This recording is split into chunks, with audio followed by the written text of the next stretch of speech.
So, ano tong single column centimeters? Ito raw yung ginagamit sa classified ads at saka sa display ads.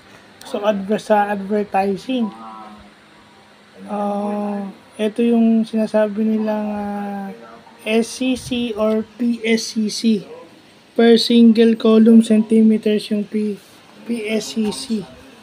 Okay? So, ang example nun is, halimbawa, meron kang 8x6.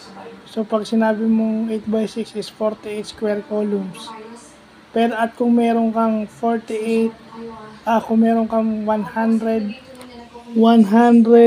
square column centimeter, so, imumultiply mo yun, 48 square columns times 100 square column centimeters is equal to 4,800 plus VAT.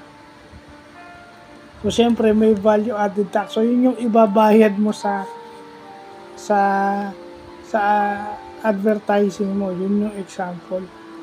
So, yun pala yung pag-measure ng advertising mo sa classified ads tsaka sa display ads sa mga dyaryo.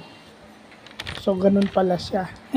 Buti alam na natin, para at least, di ba, malalaman natin bakit gumagastos ng ganun yung mga companies. Lalo na ngayon sa social media yan. So, magkano binabayad nila sa Facebook, sa Instagram, at saka sa Twitter. Meron pa rin naman sa print. Meron pa rin naman sa dyaryo o sa magazines. So, malaking gastos pala nila dyan. So, buti nakakuha tayo ng example kung paano nila kinocompute yung kanilang gastos. So, yun lang po.